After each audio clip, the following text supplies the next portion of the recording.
Imagine for a second that you are building a multi-million-dollar business.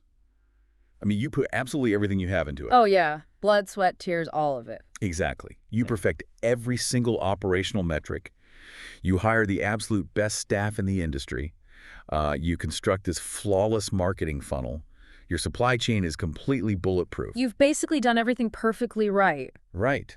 But then you realize with this, like, sinking feeling in your stomach that your entire success, I mean, the survival of your whole enterprise depends completely on whether or not it rains on a random Tuesday in spring.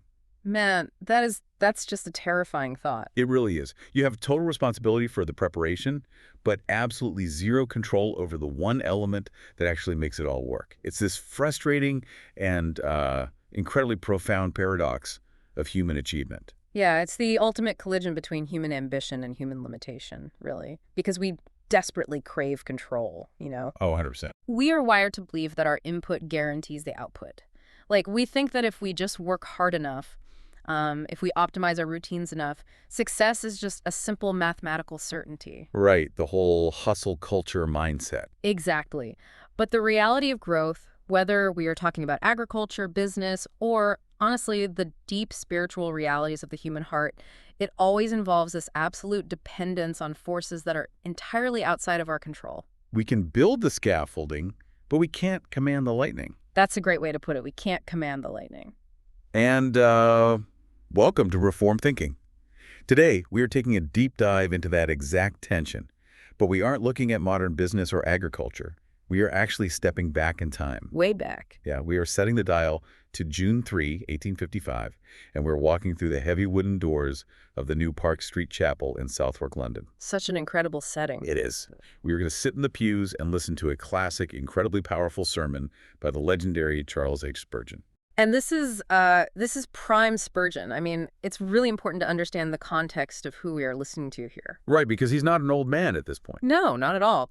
In 1855, Spurgeon is only 20 years old. Which is just crazy to think about. It's wild. He is incredibly young. He is fiery. He is entirely unpretentious, and he's grappling with one of the most profound, sweeping texts in the Old Testament. And, you know, London at this time is the epicenter of the Industrial Revolution. So massive progress, but also intense poverty. Exactly. Intense poverty and just this deep spiritual lethargy. And here is this young preacher stepping into the pulpit to declare a truth that just cuts right through all the industrial noise. And the text he chooses for this particular Sunday is Ezekiel chapter 34, verse 26.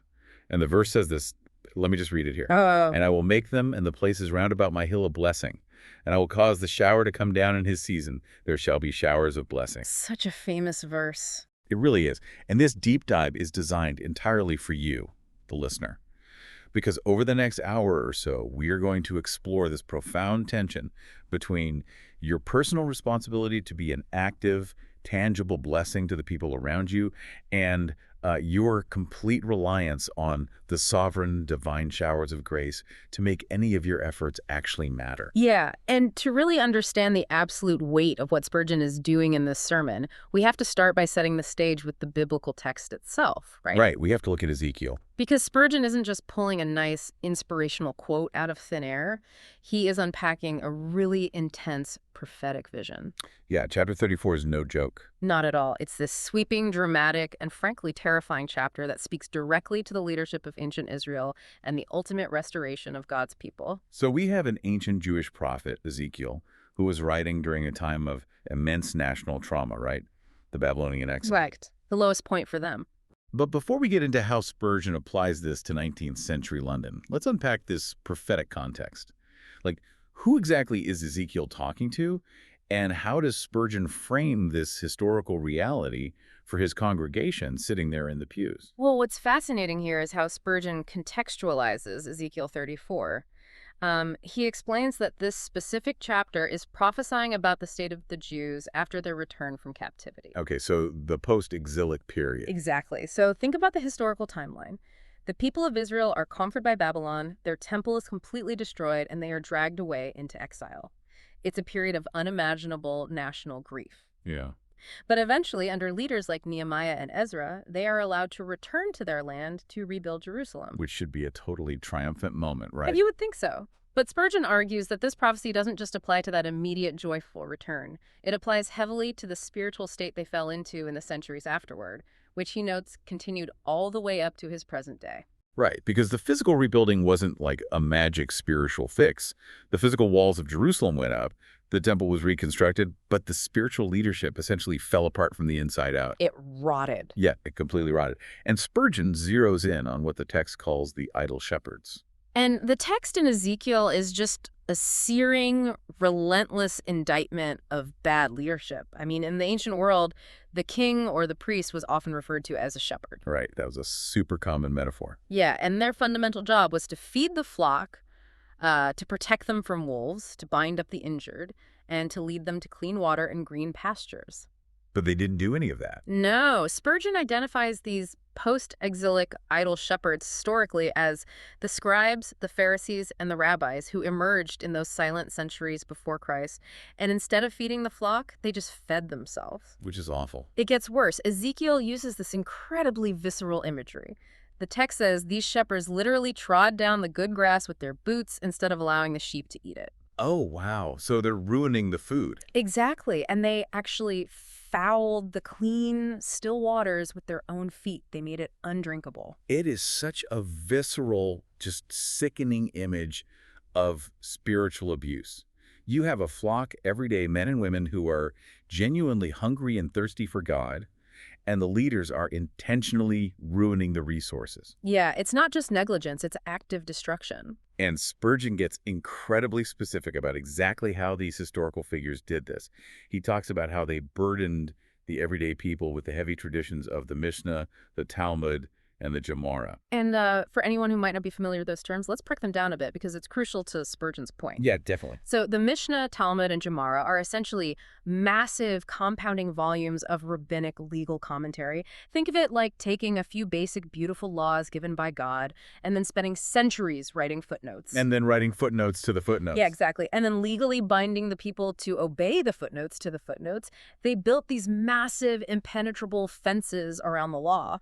It's kind of like telling people exactly how many steps they were legally allowed to take on a Sabbath day without it being considered a sin. Which they actually did. Right. It's like a modern terms of service agreement that is 500 pages long, completely impossible to follow, but you are completely condemned if you violate paragraph 400, subsection B. That is a perfect analogy. They turned a relationship with the living God into this exhausting, wearisome, impossible labyrinth of red tape and ceremonies. It's just exhausting to even think about. And this is the classic tragedy of legalism. It's when leaders take the key of knowledge, as Spurgeon says, and they refuse to enter themselves, but they also lock the door and block the entrance for anyone else. So they laid these massive, unbearable burdens on the shoulders of everyday people. But they wouldn't lift a single finger to help them carry it. They effectively starved the flock of spiritual nourishment by replacing the clear truth of Scripture with their own fanciful superstitions. And the ultimate tragedy, the absolute pinnacle of this failure, which Spurgeon highlights, is that these shepherds denied that the Messiah had already come. Yeah, that's the real gut punch. Right. When Jesus Christ actually arrived, the ultimate good shepherd, these leaders rejected him. They kept the people looking forward to a restoration that had already been fulfilled. They locked their followers into this perpetual, exhausting state of weariness and waiting. Instead of entering into the rest that Christ provided. But, Spurgeon doesn't just leave it at the indictment. That's the beauty of his preaching. He always moves toward the light. He really does. He moves from the darkness to the hope. He notes that Ezekiel contains a literal prophetic hope for the restoration of the Jews to Judea. He predicts a time when the region, which he describes in his day as a howling wilderness, will literally blossom like a rose. He sees a day coming when these careless, burdensome shepherds will be entirely removed, when the heavy man-made traditions will be cast aside, and Christ will reign with universal sway. It's a beautiful vision. Okay, but I have to stop you and push back here for a second, because we need to look at the mechanics of what Spurgeon is doing. Sure, go ahead. We have this young guy in London. He is looking at an ancient geopolitical prophecy about the Babylonian exile, the denunciation of bad Jewish shepherds from centuries ago, and the future geopolitical landscape of Judea. Right. And here's the leap. His ultimate goal in this sermon is to take all of that and apply it to a local church sitting in front of him on a Sunday morning in 1855. Like, how does he make that leap? It seems like quite a jump, doesn't it? Yeah. Isn't that stretching the text? How do you go from a national prophecy about ancient Israel directly to the local congregation sitting in the pews in Southwark? That is exactly the right question to ask, and it really gets to the heart of Spurgeon's hermeneutical method. I mean, his specific way of interpreting the Bible. Okay, break that down for us. Well, he doesn't just aggressively allegorize the text and, completely discard its original historical meaning. He explicitly honors the primary prophetic context regarding the physical restoration of the Jews. He acknowledges that reality. So he's not ignoring the history. Not at all.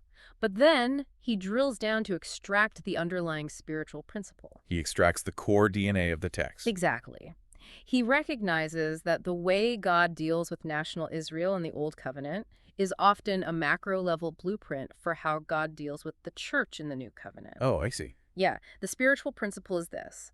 God's ultimate design, his unchanging character, is always to restore his people, to aggressively remove false, burdensome leadership, and to establish a place of true, unhindered worship. So it's about the character of God repeating itself. Right. And Spurgeon takes the concept of Zion's Hill, which was the literal physical mount in Jerusalem where the temple stood, and he applies it as a theological metaphor for the Church of Jesus Christ. Yeah. Therefore, the promise in Ezekiel that God will make Zion and the places round about her a blessing is simultaneously a direct binding promise to the local church. And when he does that, the concept of the bad shepherds stops being just a history lesson about the Pharisees, right? It becomes this incredibly urgent, timeless, universal warning. It applies to any spiritual leadership in any era, in any church. Yeah, any leadership that overcomplicates the truth. If you are sitting under leadership that burdens you with endless rules, metrics, and behavioral traditions, while actively starving you of actual grace, they're fouling the water. They are the idle shepherds of Ezekiel 34. It raises a really vital question for you, the listener, regardless of your background. Take a hard look at the spiritual environments you find yourself in. Are they feeding you or are they burdening you? That is such a crucial diagnostic question. True spiritual leadership should always point to the finished work of the Messiah. It should relieve the weight of our failure by pointing to Christ's success. It should not add layers of behavioral requirements that leave you exhausted, crying out, "What a weariness this is." That is a profound diagnostic tool for a healthy spiritual life. So Spurgeon establishes this grand, sweeping macro vision of God restoring and blessing his people, protecting them from bad shepherds, and setting up his true church on Zion's Hill. But he doesn't stay in the macro. No. Here is where it gets incredibly practical. Spurgeon doesn't just leave it at the macro level.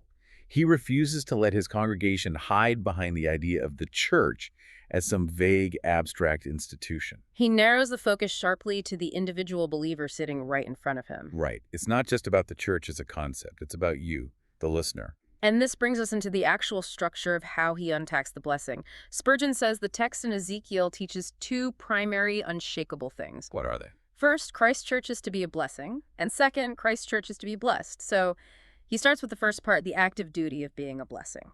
And right out of the gate, we see the absolute divinity of this calling. It is not fundamentally about human willpower, which is so refreshing. It really is. Spurgeon points directly to the words of the text where God says, "I will make them a blessing." God doesn't just hope they become a blessing. He doesn't politely suggest it or put it on their vision board. Right. He declares that he will make them one. Yes, this is the sovereignty of God in action through the individual human life. It is an unstoppable decree. And Spurgeon outlines two specific ways that God fulfills this decree and makes his people a blessing to the world. The first way is by helping them, and the second way is by constraining them. Let's look at the helping part first, because the story he uses is just beautiful. Spurgeon shares this deeply touching anecdote to illustrate how God's divine help can take the smallest, most seemingly insignificant human action and turn it into a massive, eternal blessing. I love this story. He tells a story about a gray-headed old man who was out walking one day, and he takes a young boy named John by the hand, leading him to a specific tree in a field. It's a very simple, profoundly quiet moment. I mean, there is no audience. The old man tells the young boy to kneel down by the tree, and the old man kneels in the dirt right beside him. Just a very private moment. Yeah. And he prays right there, asking God to convert the boy, to save his soul, and to make him a true believer. And then, before they leave, the old man says something incredibly prophetic to the boy. What does he say? He says, "Perhaps you will come to this tree again, and if you are not converted, you will remember that I asked under this tree that God would save your soul." Wow. And then, as is the case in so many of our lives, regular life just happens. The young man grows up, he walks away from that field, and completely forgets the old man's prayer. Years and years pass. The old man might even be dead by this point. But then, entirely by the providence of God, the young man, now much older, happens to be walking down that exact same field again. And he sees the tree. He sees that specific tree. And Spurgeon says it seemed to the man as if the old man's name was physically cut into the bark of the tree. The memory suddenly rushes back with overwhelming force. It hits him all at once. He remembers the prayer. He realizes in a flash that it hasn't been fulfilled in his life yet, and he doesn't dare pass the tree without kneeling down in the dirt himself to pray for his own soul. And right there under the same branches, he is converted. Now let's analyze the mechanics of that blessing, because the old man didn't have any magical power in himself to save that boy's soul. Right, he was just an ordinary guy. He just spoke a few simple words and prayed a very simple prayer. But because God helped him, because God orchestrated the memory, the timing, the exact walking route of that young man years later, that simple, quiet action was made into an eternal blessing. God connected all the dots. Exactly. Spurgeon's core point is that we desperately need divine workmanship. Without God's help, our words just fall flat against the ears of our listeners. Our advice is forgotten. Our prayers seem to vanish into the air. But with his help. With his help, the simplest observation, the smallest seed planted, a brief moment of kindness can prosper beyond our wildest imagination. God takes our finite effort and attaches infinite weight to it. That is the beauty of God's help. But then Spurgeon turns the coin over, and this is where it gets a little, well, uncomfortable. Very uncomfortable. God doesn't just gently help us to be a blessing. Sometimes he constrains us. He forces it. He corners us into it. And Spurgeon actually uses his own life as the prime example here. He talks about his own profound reluctance to do the very things he is now world famous for. Which is kind of funny to think about. It is. He says he was basically held hand and foot by a superintendent to teach a Sabbath school class. He tried to politely refuse, he tried to get out of it, but he was entirely constrained. And it gets even more dramatic with his preaching. Think about this Spurgeon, the man who would literally become known to history as the Prince of Preachers, the man who would speak to crowds of 10,000 people without a microphone, says he practically had to be forced against his will to preach his first sermon. He had absolutely no wish to do it. None at all. He didn't feel ready. But he found himself in a room where there was a congregation gathered, but no preacher had shown up. Talk about being put on the spot. Right. He realized that these people were going to leave the room without hearing a single word of warning or a single word of grace. The thought of that spiritual starvation was unbearable to him. So out of sheer necessity and divine constraint, he stood up and in his own humble words, stumbled out a few words. It's like being unceremoniously shoved into the deep end of the pool when you didn't even want to go swimming, let alone sign up to be a lifeguard. Yes. You are just standing on the edge, minding your own business in your comfortable clothes, and suddenly God shoves you in and you realize someone next to you is drowning and you are the only one in the water. You have no choice but to swim. Exactly. You have to swim. That is a perfect analogy. Spurgeon is arguing a deeply reformed concept here, that God forces utility. God will not allow his elect people to be ultimately useless. He will use them one way or another. Spurgeon says if God has to, he will go to extreme lengths. He will take a rich man, strip him of all his wealth, and bring him into incredibly low financial circumstances, just so that man is forced to live among the poor and use his education and his life to be a blessing to them. Wow. He will take a naturally timid, introverted person and thrust them into a terrifying situation where they have to speak up.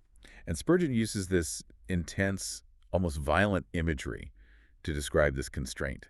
He says, if God can't get a sweet scent out of you any other way, he will pound you in the mortar of affliction. That's a heavy image. Think about a mortar and pestle crushing herbs to release their smell. If you are a downy seed that stubbornly refuses to scatter and reproduce, God will send a rough wind to blow you everywhere. He doesn't pull any punches. He even admits he agrees with the Quakers on this particular point, that when you feel a sudden, irresistible, almost irrational impulse of the Spirit to go somewhere or speak to someone, you must follow it, because that is God constraining you to be a blessing. You know, I want to highlight the tension we are seeing here. You have the absolute quiet beauty of the simple, help the old man kneeling gently under the tree. Right. And right next to it, you have this aggressive, disruptive constraint, the mortar of affliction, the rough wind, the sudden, devastating loss of wealth or comfort. It's quite the contrast. It is a profound, paradigm-shifting view of divine providence. It means that God isn't just handing us a toolbox and giving us the ability to do good. Sometimes he is entirely rearranging our lives, often completely against our will and our comfort, so that we must be a blessing. So let me stop and ask you, the listener, right now. Look back at the timeline of your own life. Have you ever found yourself thrust into a position, maybe it was a sudden hardship, a massive loss of resources, a completely unexpected and terrifying responsibility where you felt entirely unequipped, unwilling, and frankly angry that you were there? It's a very common human experience.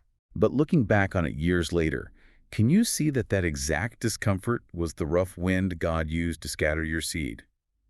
Was that painful mortar of affliction the exact mechanism he used to force you to be profoundly useful to someone else who was hurting? It completely changes how we view our trials, doesn't it? It really does. If we truly understand and believe that God has decreed, I will make them a blessing, then our sudden change in circumstances or sudden demotion or diagnosis or heartbreak might not be a punishment at all. It might be a deployment.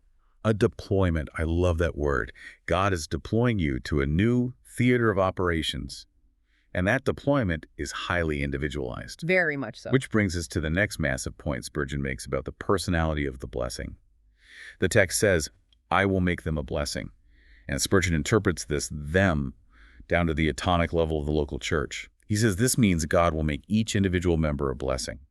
It is deeply personal. And this is where Spurgeon gets brilliantly pastoral and honestly delightfully sarcastic. Oh, he really lets them have it here. He addresses a phenomenon that is just as common today as it was in 1855, institutional pride. He notes how human beings love to hide in the crowd and take credit for the collective achievements of their group or their church without actually contributing anything themselves. Oh, this part of the sermon is so sharp. Yeah. He mocks the way passive churchgoers talk. He mimics a guy puffing at his chest and saying, we built a chapel. We have a large Sunday school. We preach the gospel. And Spurgeon stops them right in their tracks. He asks, excuse me, how do you spell we? He says that many people manage to spell we without an I in it. Right. They say we built a chapel, but when pressed on what they actually contributed, it was just 2 pence. They say we have a great Sunday school, but they have never volunteered to teach a single class. They just show up. They sit in their comfortable pews, listen to the music, enjoy the sermon, and ride the coattails of the active, exhausted members, claiming the victory as their own. It is the ultimate group project dynamic. Everyone listening knows exactly what I mean. You have 5 people assigned to a group project. One person does all the research, writes the entire paper, formats the bibliography, and builds the slide deck at 2 a.m. We've all been there. The other 4 people just show up on presentation day, read a bullet point off the screen, and then happily accept the A grade from the professor, high-fiving each other and saying, wow, we did such a great job. It is exactly that dynamic, and Spurgeon is ruthlessly tearing down that illusion. He is warning against the incredible danger of institutional religion where attendees become entirely passive consumers. Spectators. Yes, they become spectators in the stands, eating popcorn and cheering for the team instead of bleeding players on the field. When the biblical text says, I will make them a blessing, it demands personal, sweaty participation. It demands you actually do something. Spurgeon references the rebuilding of the walls of Jerusalem under Nehemiah, noting that every man began nearest his own house. You build the wall right in front of you. And Spurgeon knows human nature perfectly. He anticipates all the excuses before the congregation can even make them. He mimics a guy in the pews saying, but sir, what can I do? I'm just a father at home. I'm exhausted. I'm too busy with my factory work. I work alone. I don't have a platform. Classic excuses. Spurgeon dismantles every single one of those excuses. He says, if you ride in a carriage or an omnibus, you can speak a kind word to the person next to you. If you are walking down the street, you can drop a gospel tract in your hat and leave it for someone to find. You can speak a single word to a child. You don't need a huge platform. You do not need a pulpit to be a blessing. You just need to be awake to the opportunities in front of you. What is truly fascinating here is the theological foundation he uses to destroy these excuses. He doesn't just yell at them to work harder. He turns to the natural world. I love this part. He uses these beautiful, intricate ecological analogies to prove divine intent. He points out the spider on the wall. A spider seems gross, insignificant, and annoying, but it spins its web to catch noxious, disease-carrying flies, even in the palaces of kings. Even the gross things have a purpose. Exactly. He points to the tiny, faint star in the night sky that seems completely irrelevant compared to the moon, but it is noted in the chart, and the mariner uses that exact star to navigate a ship across the ocean. He talks about the microscopic insect under the water that built the rock. He's talking about coral reefs being built by tiny polyps. And honestly, my absolute favorite analogy he uses is the nettle in the corner of the graveyard. Oh, the nettle is a great one. Think about a nettle. It's prickly, it hurts to touch, it's growing in a dark corner among dead bodies. But the physician knows that that specific weed has medicinal virtues that can heal. If we look at the underlying logic of these analogies, Spurgeon is arguing from intelligent design. He is saying, if God engineered the microscopic underwater insect with a precise, necessary function to literally build islands in the sea over centuries, then he certainly engineered you, a human being made in his image with a specific, necessary function in your environment. God doesn't make mistakes. God makes no useless things. He has no superfluous workmanship in his creation. Everything has a role. But let me play devil's advocate for the listener here, because I think this is where the rubber meets the road. Right. Let's say I'm listening to this deep dive right now, Yeah. and I genuinely feel like the spiritual equivalent of that graveyard nettle. Okay. I feel prickly. I am deeply flawed. I feel overlooked by everyone in my life. I feel stuck in a dead environment, a dead-end job, a broken relationship. And honestly, I just feel utterly useless to God and to the world. That's tough. How do I reconcile that intense internal feeling of worthlessness with this grand idea of being divinely engineered for a purpose? That is a very real, very painful place to be. And I think Spurgeon would say to that person, your subjective feeling of uselessness does absolutely nothing to negate God's objective designs. Same law with that. Well, the nettle doesn't know it's medicinal. It doesn't have a grand vision of its own utility. It just grows where it's planted. The spider doesn't know it's protecting a human king from disease. It's just spinning a web because it's hungry. So we don't need to know the master plan. Your job isn't to necessarily comprehend the grand cosmic scale of your utility. Your job is to simply be faithful in the small, immediate sphere you are placed in, even if it's a graveyard. Drop the tract. Speak to the child. Do the small, unseen thing, and trust the designer who purposefully placed you in that exact corner of the world. Wow. That is incredibly freeing. You don't have to understand the whole blueprint. You just have to lay the one brick in front of you. Just lay the brick. And Spurgeon says that when you start doing that, when you start being a blessing in your immediate tiny sphere, something incredible happens. The blessing doesn't just stay with you, it expands. Yeah. It refuses to be contained. This brings us to Spurgeon's exposition of the next phrase in the text, and the places round about my hill. He says that true religion is fundamentally an expansive thing. It is contagious. He uses this great classic image of a pebble being dropped into a quiet brook. At first, it just makes one tiny ring. But it doesn't stop there. Right. Then that ring pushes outward and creates another ring, and another, until the influence of that single small pebble is felt across the entire surface of the water, hitting the banks on both sides. God makes a minister a blessing to a few people in a room, who then become a blessing to 100 people in their workplaces, who then bless thousands, who ultimately bless the world. And Spurgeon maps this expansive ripple effect out very practically for his congregation. He doesn't just speak in poetic metaphors. He identifies 3 specific places round about our hill, 3 concentric rings of influence that his local church needs to aggressively impact. The first ring is their own agencies. The ministry's right under their nose. He points to their Sabbath school, saying it should be right at the foot of the hill, the closest ripple. Start local. He mentions their visiting in Christian Instruction Society. He talks about a report from a missionary who was going out and visiting the sick in the slums and seeing shops that used to be open for business on Sundays now closed because the owners had been converted and were now worshiping with them in the chapel. It's a very tactical, localized approach. He is telling them to fund and support the infrastructure of blessing that already exists within their own walls. But he doesn't stop there. No, he says he is about to fashion other societies, teasing a new society for proclaiming the word of God. He has a massive, uncontainable vision. He tells them they have the raw materials to make churches everywhere throughout the entire metropolis of London. Which naturally leads to the second ring of influence, the neighborhood itself, Yeah. the borough of Southwark. And this is where Spurgeon gets fiercely, almost shockingly protective of his mission. This is wild. He looks at the surrounding area, which he notes is filled with Roman Catholics and men of the very worst character, the poorest, the most destitute, the most marginalized, and he says he wants to make his chapel the Cathedral of Southwark. He wants to reach the deeply lost. But to do that, he says something from the pulpit that would absolutely shock and offend most modern church growth experts today. He explicitly tells Christians from other churches to stay away. Yes, it is completely counterintuitive. He looks out at the crowd and says, "Never come here to gratify your curiosity. Keep your own place. I do not want to rob other ministers." He was not interested in stealing sheep. He specifically calls out people who have what the Bible calls itching ears, people who are always looking for a new preacher, a new theological novelty, a better worship band. He calls them stray sheep and rolling stones. And you know the proverb, rolling stones gather no moss. Now, why is he so aggressive about this? Because he deeply understands that a building packed full of transferred Christians is not a spiritual revival.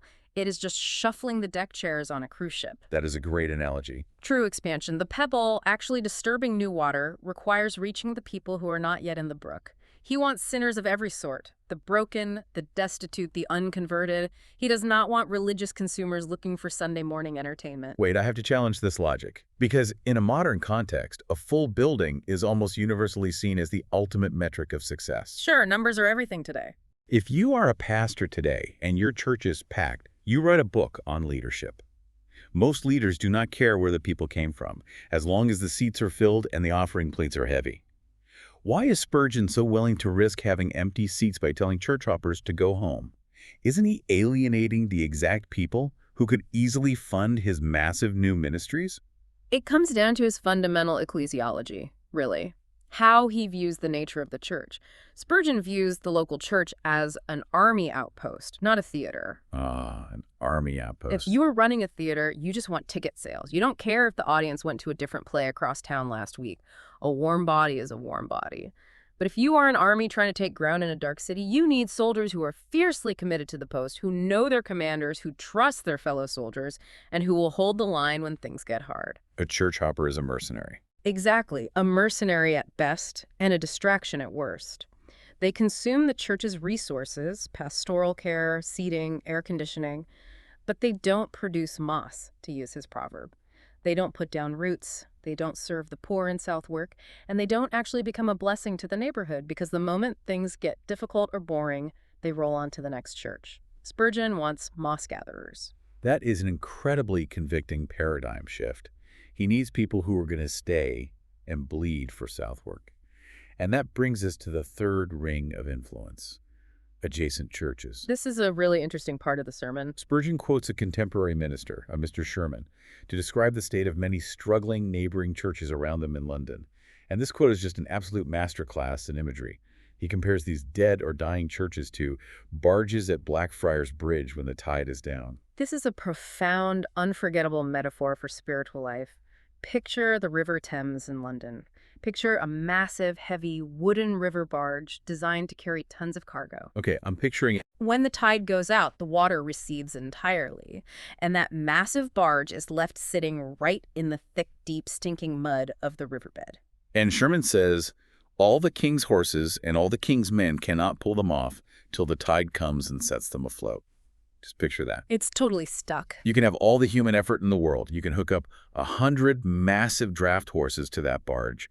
You can bring in the best management consultants. You can run all the slick marketing campaigns you want. You can rebrand the church logo. But a 1,000-pound barge stuck in the mud is not moving a single inch until the water level rises. This metaphor is the crucial turning point in the entire sermon. Because what is the tide? The tide is the sovereign grace of God. The water level have to rise. We can build the wooden barge, we can load the cargo, we can organize the crew, we can drop the tracks, we can teach the Sunday school that is our strict, non-negotiable duty to be a blessing. We must do those things, but we cannot manufacture the tide. Right. Human effort cannot force spiritual vitality. You cannot scream at the mud and expect the boat to float. So we have a congregation striving to work the soil, dropping tracks, being the nettle, building the barge. But Spurgeon knows that if he stops here, he hasn't preached the gospel. He's just created a 19th century self-help seminar. Which is very dangerous. He has to pivot to the one thing human effort absolutely cannot manufacture. The rain? If we are the barges in the mud, we need the tide. If we are the seeds planted in the ground, we need the rain. And that leads directly to the second half of Ezekiel 34.26. I will cause the shower to come down in his season. This is the promise that Christ's church is to be blessed. This brings us face to face with the absolute, uncompromising sovereignty of God. Up to this point in the deep dive, Spurgeon has been hammering on human responsibility. Get out of your pew, drop a tract, teach a class, be a nettle, be a spider, do the work. He's been pushing them hard. But then, with breathtaking speed, he instantly pivots to remind them that all of that exhaustive work is utterly, entirely dependent on sovereign mercy to produce any fruit whatsoever. He asks the congregation a rhetorical question.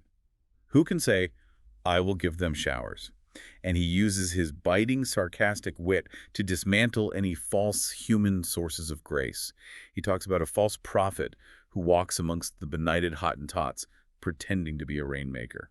And we should probably pause here for a moment of context. Spurgeon uses a very colonial 19th century analogy here referencing benighted Hottentots, which sounds incredibly jarring and derogatory to our modern ear. Yeah, we have to acknowledge that. But his underlying point was to mock the sheer absurdity of human beings acting as rainmakers, who arrogantly claim they can command the clouds or control the divine elements. Right, he is attacking human arrogance. And he applies that exact same absurdity directly to religious systems closer to home that try to control, bottle, or monetize the grace of God. He goes right after the Roman Catholic system of his day. He does. He argues that it treats grace like municipal plumbing, as if God puts all his grace into the Pope at the top, and it runs down through the institutional pipes of cardinals and bishops into the local priests, and then, as Spurgeon sarcastically puts it, by turning the tap with a shilling, you can get as much grace as you like. It's savage critique, but it makes such a clear, vital theological point. You cannot buy the rain. You cannot control the tap. Grace is not a commodity that human institutions can dispense for a fee or control through rituals. It's wild to think we can just buy it. There is only one fist wherein all the clouds are held, he says. Only the Creator God can cause the shower to come down. And this divine grace isn't just sovereignly controlled. It is absolutely desperately needed. Spurgeon drives this home with agricultural finality. He says you can break the clods of dirt, you can sow your seeds at the perfect depth, you can build your barn to hold the harvest, you can sharpen your sickles until they are razor thin. You can do everything right. You can do all the human preparation perfectly. But what can you do without the rain? Nothing. He quotes a hymn based on the Apostle Paul's writings. In vain, Apollo sows the seed, and Paul may plant in vain. I think about this constantly in terms of our modern obsession with productivity. We are a culture obsessed with life hacks, morning routines, and optimization. Oh, definitely. The whole hustle culture. We think if we just optimize our schedules, if we wake up at 4 a.m. and take an ice bath, if we just sharpen our sickles perfectly, success is a guaranteed mathematical output. It's a very appealing illusion. But Spurgeon is saying across the centuries, you can have the sharpest sickle in the world, you can have the most optimized barn, you can have the most beautifully formatted spreadsheet. But if the rain of divine blessing isn't there, you are just a crazy person swinging a sharp blade at dry dirt. What's deeply fascinating here is the psychological freedom this doctrine brings to the believer. Say more about that. Well, if you believe that the growth of your business or the salvation of your child or the success of your ministry is entirely dependent on your sickle sharpening skills, the internal pressure is crushing. Because it's all on you. Exactly. It leads to severe anxiety and burnout. Because if the crop fails, it's 100% your fault. You didn't work hard enough.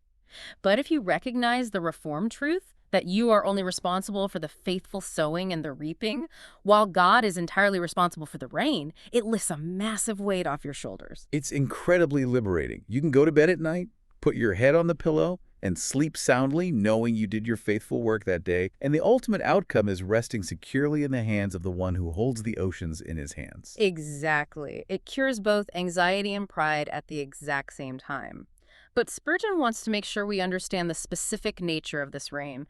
God doesn't just promise a generic misty drizzle. No, he gets specific. Spurgeon outlines 3 specific defining characteristics of these divine showers. They are plenteous, they are seasonable, and they are varied. Let's start with plenteous. Spurgeon quotes the old familiar saying, "It seldom rains, but it pours." He says that when God decides to give a blessing, he usually gives it in such a massive measure that there isn't even room enough to receive it. It overflows. He references the Old Testament promise in Malachi of bringing tithes into the storehouse, where God challenges the people to test him, promising he will open the windows of heaven and pour out a blessing so large you literally can't hold it. But there is a massive, incredibly solemn warning attached to this plenteous grace. Spurgeon points out a tragic irony. He talks about people who sit right in the middle of a torrential shower of grace, but they remain completely bone dry. How does that even happen? Well, he says it's because they put up the umbrella of prejudice. The umbrella of prejudice. I want to pause right here and ask you, the listener, a very direct question. What is your umbrella of prejudice? Are you sitting in a church or in a marriage or in a specific season of life right now where God is actively pouring out a blessing, but you are actively blocking it? It's a tough question to ask yourself. Are you staying completely dry because the blessing doesn't look the way you expected? Maybe the pastor isn't as polished as you'd like. Maybe your spouse isn't loving you in your preferred love language. Maybe the job is harder than you thought. Are you refusing to hear or love the truth because of your own pride? It is a terrifying thought that it could be raining all around you, the ground to be soaking wet, but your own stubbornness is keeping your soul in a severe drought. It requires immense humility to close the umbrella, get wet, and let the rain hit you as God intends it. And the timing of that rain brings us to the second characteristic. It is seasonable. The text specifically says, "I will cause the shower to come down in his season." Spurgeon leans into this beautifully. He points out a fact of nature. Dew does not fall in the middle of the day when the bright sun is shining. Dew falls at night. He says spiritual dew falls in the night of affliction, trial, and trouble.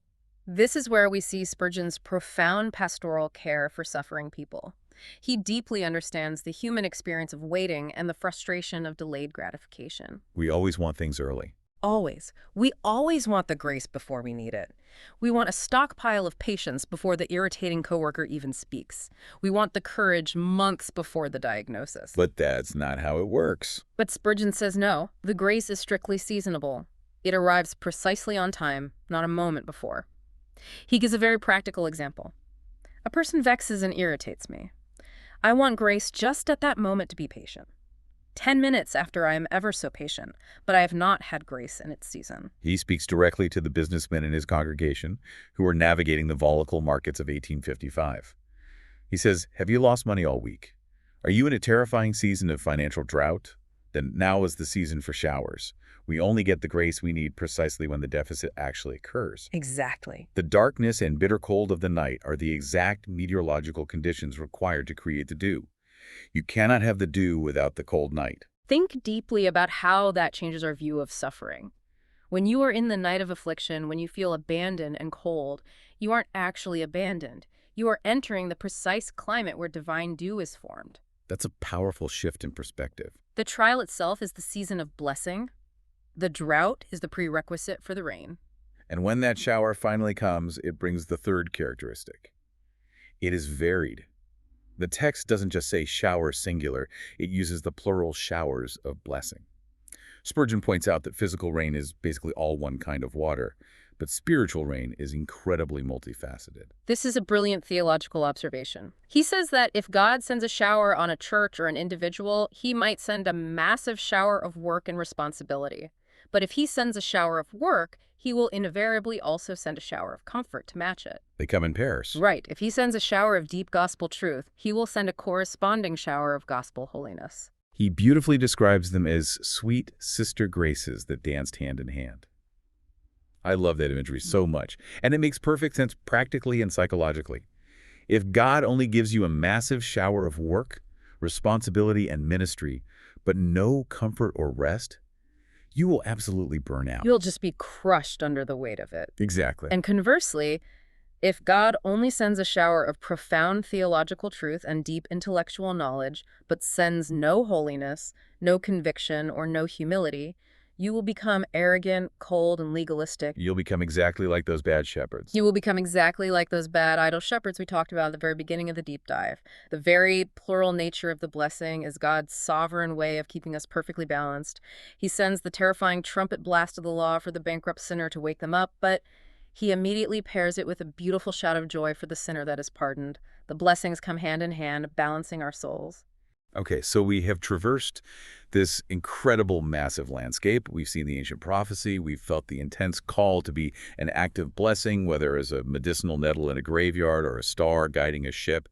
And we've reckoned with the absolute necessity of God's sovereign, plenteous, seasonable, and varied showers to make any of our human effort matter. So, having built this massive theological architecture, where does Spurgeon land the plane? Spurgeon brings it all home with a classic theological pivot. He says that every promise in the Bible implies a precept. Meaning a duty. Right, meaning a promise from God implies a corresponding duty for us. If the promise is that God will send showers of blessing to make us a blessing, then our strict duty is to actively ask God to fulfill that promise in our lives. He wants his congregation to wake up from their spiritual slumber. He looks out and says some of them are resting on their laurels, constantly talking about what they did for God 20 years ago when they were young men. But he demands to know, what are you doing now? And then he uses the striking imagery from the ancient temple in Jerusalem. What kind of imagery? He talks about the golden temple lamps. He notes that the temple was provided with snuffers and snuffer trays to trim the burnt wicks of the candles, but there were absolutely no extinguishers found in the temple. No extinguishers. He looks at his congregation and basically says, my entire sermon today was meant to take a pair of sharp snuffers to you. I am actively trying to cut away your dead wick. I am trying to snuff you a little bit so that your candle will burn brighter. I am not trying to put your fire out. It is a brilliant, deeply pastoral distinction. Sometimes a sermon or a deep truth or a painful realization stings. It cuts. It feels like a rebuke. But the divine purpose of the cut is to increase the light, not to end it. God trims us so we burn cleaner. And from there, having trimmed their wicks, Spurgeon issues a massive, thundering call to arms. It's almost cinematic in its scope. He tells the listener to shake themselves from the dust of apathy. He calls the spiritual warrior to put on their armor and firmly grasp their sword. He calls the merchant ship to unfurl its canvas and catch the tide at the flood. He ends with this grand cosmic vision that ties the entire sermon together. He prays that from their small, local, grimy habitation in Southwark, God would cause a wave of grace to spring. Like the pebble in the brook. Yes, exactly like the pebble in the brook, but massive. And that wave would move another wave and another until the last great wave sweeps across the vast sands of time and finally dashes against the immovable rocks of eternity, echoing with the triumphant shout, "Hallelujah, the Lord God omnipotent reigneth." It gives you absolute chills. Just think about the incredible journey we've taken in this deep dive. We started with the micro-level individual. We started with the smallest, most seemingly insignificant things: a spider on a wall, a nettle in a graveyard dropping a tract in a hat, the quiet prayer of an old man under a tree. Good small stuff. We examined the intense necessity of personal action and the reality of being thrust into uncomfortable situations by God's providence. But then we zoomed out to the macro level. We saw that those tiny, individual acts of faithfulness are entirely dependent on the grand, sovereign showers of divine grace. And when those two meet, And when those two things meet, human faithfulness and divine sovereign grace, it creates an unstoppable ripple effect that starts in a local neighborhood and ends by crashing into eternity itself. it is a stunning picture of how our small, seemingly fragile lives fit perfectly into God's massive, sovereign plan. And as we wrap up this deep dive on reform thinking, I want to leave you, the listener, with one final thought to mull over. It builds right out of that beautiful imagery Spurgeon used at the very end.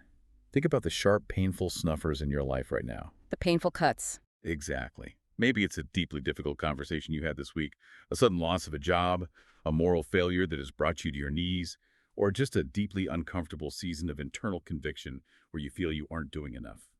It is incredibly easy to mistake the sharp pain of being trimmed for the suffocating darkness of being extinguished. You might feel like God is putting your light out, but remember what Spurgeon pointed out. In God's temple, there are no extinguishers. What if that painful trimming you are experiencing today, right now, is the exact divine mechanism designed to make you shine brighter for the rest of your life? Thank you so much for taking this deep dive with us on Reformed Thinking. Until next time, keep your sails unfurled and get ready for the rain.